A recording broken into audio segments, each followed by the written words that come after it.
जय हिंद दोस्तों, मेरा नाम है दीपेश और आप देख रहे हैं टेक ट्यूटर्स। टेक ट्यूटर्स में आज हम स्टडी करेंगे माइनिंग टेक्नोलॉजी के बारे में। उससे पहले मैं बता दूं टेक ट्यूटर्स के बारे में। टेक ट्यूटर्स जो भी ये नए बंद हैं उनके लिए मैं बता रहा हूँ। टेक ट्यूटर्स में आपको मिलने वाला वेस्ट बंगाल स्टेट काउंसिल की टेक्निकल एजुकेशन के रिगार्डिंग जो सिलेबस दिया गया उस सिलेबस वाइज माइनिंग और माइनिंग सर्वे का सारा आपको कोचिंग, ठीक है, वो भी फ्री ऑफ कॉस्ट है क्योंकि यूट्यूब है, इसमें आपको तो कोई पैसा देने का कुछ ज़रूरत नहीं होता है। तो मैं रिक्वेस्ट करूँगा कि बहुत से लड़के जो अभी घर में बैठे हुए हैं और कोचिंग नहीं जा पा रहे हैं तो उनके लिए बहुत ही यूज़फुल है, क्योंकि ऐसा आपको वेस्ट बंगाल में माइनिंग और माइनिंग सर्वे के रिगार्डिंग सिलेबस वाइज अभी तक मुझे नहीं मिला है, क्योंकि मैं भी एक स्टूडेंट रहा हूँ और मुझे देखने को नहीं मिला इस तरह से यूट्यूब में भी कि कोई ऑनलाइन क्लासेस कराता होगा माइनिंग और माइनिंग सर्वे के रिगार्डिंग, वो भी सिलेबस वाइज।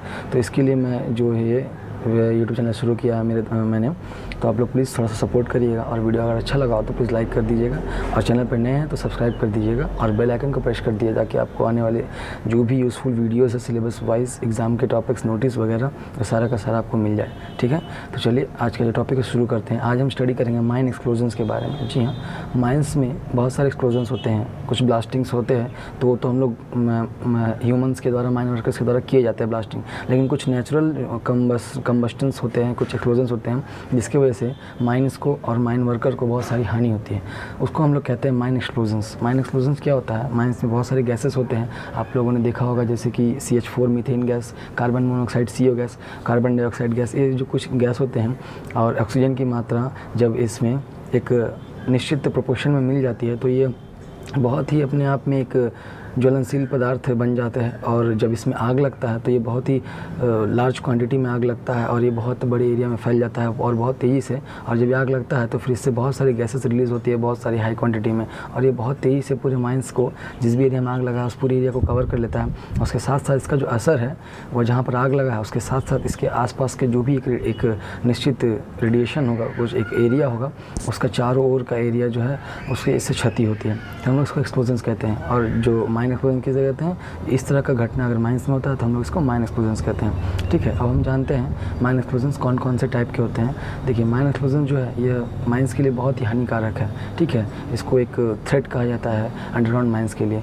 तो आप लोग अगर जब भी माइंस में उतरते हैं तो आप लोगों को इसके बारे में जानने की बहुत ज़्यादा ज़रूरत है, तभी आप लोग जो है इससे प्रिकॉशन बना कर रखेंगे कि माइन एक्सप्लोजन जो है इस तरह से होता है तो हम लोग कुछ ऐसा चीज़ नहीं करना है जिससे कि माइन एक्सप्लोजन हो जाए, ठीक है। सबसे पहले जानते हैं माइन एक्सप्लोजन की टाइप्स। पहला है फायर डैम्प एक्सप्लोजन, दूसरा है कोल डस्ट एक्सप्लोजन और तीसरा है मिक्स्ड एक्सप्लोजन, ठीक है। अब चलिए आज का जो वीडियो है हम लोग उसमें जानेंगे फायर डैम्प एक्सप्लोजन के बारे में, उसके बाद जो आपका कोल डस्ट एक्सप्लोजन है और मिक्स्ड डैम्प एक्सप्लोजन है इसके बारे में नेक्स्ट वीडियो में हम जानेंगे, क्योंकि एक ही वीडियो में इतना सारा जो नॉलेज अगर आप लोगों को दे देते हैं तो वीडियो जो है लेंदी हो जाएगा और बहुत बड़ा हो जाएगा और आप लोगों को बोरिंग लगेगा। तो ऐसा नहीं करेंगे, हम लोग जो है इसको पार्ट में डिवाइड करेंगे और लगभग 4-5 वीडियोज़ में हम इसको पूरा तरह से कंप्लीट कर देंगे डिटेल में, ठीक है। तो चलिए शुरू करते हैं। फायर डैम क्या है उसको सबसे पहले समझते हैं। फायर डैम, जैसा कि आप स्क्रीन पे इस वक्त देख पा रहे हैं, फायर डैम का पूरा नोट्स दिया हुआ है और साथ में कुछ इमेजेस दिए हुए हैं जिससे कि आपको समझने में और पढ़ने में सुविधा हो। अगर इस तरह के PDF की अगर आपको ज़रूरत है, अगर आपके पास बुक्स नहीं है तो आपको डिस्क्रिप्शन बॉक्स में लिंक मिल जाएगा, लिंक में क्लिक करिएगा, वो गूगल ड्राइव होता है उसका लिंक है, उसमें ही आपको डाउनलोड का लिंक मिल जाता है, क्लिक करके वहाँ से डाउनलोड कर लीजिएगा। तो फायर डैम एक्सप्लोजन जो है उसको मेनली फायर डैम जो होता है उसमें जो मेन गैस होता है जिसे हम फायर डैम भी कहते हैं उसे कहते हैं मीथेन। मीथेन गैस को ही फायर डैम हम लोग दूसरा नाम कह सकते हैं, क्योंकि जो फायर डैम जो मिक्सचर है उसमें मेनली जो सबसे ज़्यादा मात्रा होता है जिस गैस का वो होता है मीथेन का। मीथेन जो है ये बहुत ही हानिकारक गैस है माइंस के लिए, या फिर ये फायर डैम के रूप में हो या फिर ये सिर्फ मीथेन हो, ठीक है। मीथेन जो है 5% से 15% तक अगर हवा में होता है और उसके साथ कुछ मात्रा में और ऑक्सीजन होती है तो ये बहुत ही हानिकारक गैस होता है और ये बहुत ही रासायनिक प्रतिक्रिया करके एक अलग तरह का मिक्सचर बनता है इसमें, और इस मिक्सचर को हम लोग फायर डैम कहते हैं, ठीक है। और इसी तरह आग लगता है। मीथेन और ऑक्सीजन की एक निश्चित मात्रा जो अनुपात होता है उस हवा में मिलकर इस तरह से फायर डैम को बनाती है, ठीक है। मीथेन और ऑक्सीजन के एक निश्चित अनुपात में हवा में मिलने से माइंस की हवा में मिलने से एक मिक्सचर बनता है, एक गैस का मिक्सचर बनता है जिसको हम लोग फायर डैम कहते हैं, जिसमें मेनली जो मात्रा होती है सबसे ज़्यादा और सबसे हानिकारक गैस या मेन गैस हम लोग इसको कह सकते हैं, उसको हम लोग मीथेन कहते हैं, इसलिए हम लोग मीथेन को भी फायर डैम्प कहते हैं। ठीक है, 5% से 15% अगर फायर डैम्प अगर माइन एयर में हम लोगों को मिल जाता है तो ये बहुत ही हानिकारक गैस होता है और ये खतरा की अगर समझिए खतरा का निशानी है। ठीक है, और फायर डैम्प सबसे हाईएस्ट पीक पर तब होता है, इसकी इंटेंसिटी तब सबसे ज़्यादा तब होती है जब यह माइन एयर में 9% होती है। ठीक है, जब ये 5% से 15% के बीच में यानी कि जब ये 9% में होती है तब ये इसकी इंटेंसिटी बहुत हाई होती है। इस समय ये बहुत ही ज़्यादा क्षति करती है अगर फायर डैम में किसी भी कारणवश से आग लग जाती है तो। ठीक है, अब हम जानते हैं ऐसे कौन कौन से कारण हैं जिसकी वजह से माइंस में फायर डैम्प या फिर आग लगता है। ठीक है, फायर डैम्प में आग लगता है तो सबसे पहला जो महत्वपूर्ण कारण है फायर डैम्प एक्सप्लोजन का वो होता है माइन वर्कर्स जो लापरवाही करते हैं। वो कब देखिए ये नॉर्मल सी चीज़ है, हम देखते हैं बहुत से लोगों को स्मोकिंग की आदत होती है तो क्या करते हैं, अगर वो माइन वर्कर है तो माइंस में भी चुपके से माचिस लेकर चले जाते हैं, सिगरेट लेकर के चले जाते हैं, जबकि ये ले जाना अलाउड नहीं है, ये गैरकानूनी है। लेकिन क्या करते हैं कुछ लोग जो है छुपा करके लेकर चले जाते हैं और जब जो छुपा करके लेकर चले जाते हैं और मान ली स्मोकिंग करते हैं तो स्मोकिंग करके छोड़ देते हैं सिगरेट को। बहुत से लोग उसको पैसे को चल के बुझा देते हैं, लेकिन बहुत से लोग का होता है कि वैसे ही छोड़ करके आगे बढ़ जाते हैं।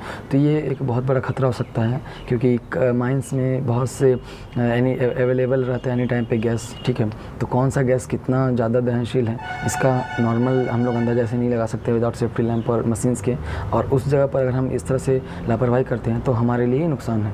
तो ये माइन वर्कर्स की सबसे बड़ी लापरवाही होती है। उसके साथ साथ जो लैंप हैंडलिंग करते हैं वो जो लैंप हैंडलर होता है, एक अलग से लैंप हैंडलर होता है जो माइंस में सेफ्टी लैंप्स को लेकर के जाता है। तो सेफ्टी लैंप्स को लेकर जाने से पहले उसको चेक किया जाता है कि वो प्रॉपर्ली काम कर रहा है कि नहीं, वो सही है कि नहीं, उसमें कोई लीकेज तो नहीं है, ख़राब तो नहीं है। इफ़ अगर वो प्रॉपर्ली चेक नहीं करता, लापरवाही करता है और वो लैंप को लेकर चला जाता है माइंस के अंदर और उसमें जो आग होता है और वो लीक हो जाता है किसी कारणवश, तो उससे जो आग है उससे भी हम लोग को खतरा होता है फायर डैम का। ठीक है, उसके बाद हम लोग अगर बात करते हैं माइंस में बहुत सारे केबल्स लगे होते हैं, वायरिंग के इलेक्ट्रिशियन जो केबल होते हैं, अगर स्पार्किंग उसमें होती है, इलेक्ट्रिक स्पार्किंग अगर कहीं से होती है तो उससे आग लगने का खतरा होता है। उसके साथ साथ आप लोगों ने देखा होगा माइंस में नॉर्मली फायर्स लग जाते हैं, इसको हम लोग कहते हैं नेचुरली जो फायर्स लगते हैं माइंस में, उसके वजह से भी हम लोग देख सकते हैं कई बार गैस के साथ मिलकर वो बहुत ख़तरनाक और विशाल रूप ले लेता है। क्योंकि नॉर्मली आग लग रही है और आग में और अगर मीथेन गैस मिल जाता है तो बहुत ही खतरनाक गैस हो सकता है। ठीक है, इसके बाद और भी ऐसे बहुत सारे कारण हैं, जैसे कि अगर आप मेटेलिक माइंस की बात करते हैं तो मेटेलिक माइंस में अगर हम ड्रिल करते हैं मेटेलिक मशीन से तो उससे फ्रिक्शन होता है। तो जब भी किसी चीज़ में फ्रिक्शन होता है देखिएगा उसमें हीट होता है, हीट से एनर्जी होता है और उसमें चिंगारी भी निकलती है।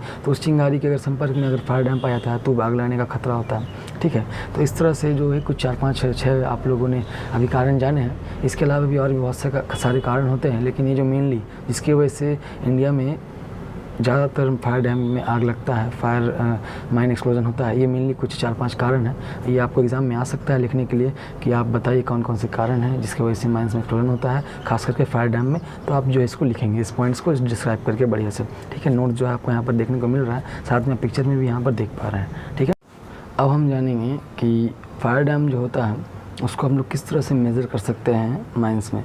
देखिए, इसके लिए हम लोग एक डायग्राम के ऊपर स्टडी करना पड़ता है, उसको हम लोग कहते हैं कावर्ड्स डायग्राम। जैसे कि आप इमेज में देख रहे हैं इस तरफ, कावर्ड्स डायग्राम में क्या होता है, ऑक्सीजन और मीथेन की जो परसेंटेज मात्रा होती है उसको कितने अनुपात में सबसे ज़्यादा हानिकारक है और कितने अनुपात में वो नॉर्मल है, यानी कि वो हानिकारक नहीं है, हम लोग इसका जो है इस तरह से स्टडी करते हैं। जैसे कि आप यहाँ इमेज में देख रहे होंगे इस वक्त अभी कि ऑक्सीजन जो है एक्स एक्सिस पे दर्शाया गया है, और सॉरी ऑक्सीजन जो है वाई एक्सिस पे दिखाया गया है और मीथेन जो है एक्स एक्सिस पे दिखाया गया है। और यहाँ पर कुछ कर्व्स दिए हुए हैं, हम लोग इसी के आधार पर फायर डैम का जो मिक्सचर है उसका अनुपात का हम लोग ज्ञात करते हैं। और हम लोग इसी इमेज के द्वारा ही फायर डैम पे जो मिक्सचर होता है हम लोग उसके अनुपात को ज्ञात करते हैं। लेकिन ये कावर्ड्स डायग्राम इस वीडियो में नहीं समझाऊंगा, मैं नेक्स्ट वीडियो में समझाऊंगा, क्योंकि इसके ऊपर एक अलग से वीडियो बनाना ज़रूरी है। क्योंकि अगर डायग्राम को मैं जल्दी इस वीडियो में दिखा दिया तो आप लोग समझ में क्योंकि इस वीडियो में अगर मैंने कावर्ड्स डायग्राम समझा दिया जल्दी में तो आप लोगों को पूरा तरह समझ में आने वाला है नहीं। ठीक है, क्योंकि इसके लिए अलग से वीडियो बनाऊंगा ताकि वो समझ में आए, जिससे कि अगर कभी भी इसके बारे में एग्जाम में आपको आया था ब्रीफ में लिखने के लिए तो आप इसको लिख सकते हैं, या एक्सप्लेन में लिखने के लिए तो अभी आप इसको लिख सकते हैं और आपको जो दिमाग में सेट हो जाएगा, याद करने की ज़रूरत नहीं पड़ेगी। ठीक है, तो और ये आपके जब माइंड्स में आप जब काम करेंगे तो भी आपके बहुत काम आने वाला है। ठीक है, तो इसको कावर्ड्स डायग्राम को हम लोग नेक्स्ट वीडियो में समझेंगे। इसके बाद हम जानते हैं कि मीथेन का इग्निशन टेम्परेचर कितना होता है। मीथेन का इग्निशन टेम्परेचर मतलब वो न्यूनतम, वो लोएस्ट टेम्परेचर, मतलब कि अगर हम लोग उतना टेम्परेचर दे देंगे तो उसमें जो है फायर हो जाएगा। उसको वो जो वेरियस होता है, उसका कोई कांस्टेंट नहीं है। यह 650 डिग्री सेल्सियस यानी कि 650 डिग्री सेल्सियस से 750 डिग्री यानी कि 750 डिग्री सेल्सियस तक के बीच में इसको हम लोग कोई सा भी टेम्परेचर अगर दे देते हैं तो ये तुरंत आग पकड़ लेता है, 650 डिग्री सेल्सियस से 750 डिग्री सेल्सियस तक के बीच में। ठीक है, इसको अगर आग मिल जाता है तो ये लोएस्ट डिग्री है, ये अगर इतना हम लोग दे देते हैं तो ये ब्लास्टिंग के लिए प्रॉपरली तैयार हो जाता है। ठीक है, ये मीथेन का इग्निशन टेम्परेचर है।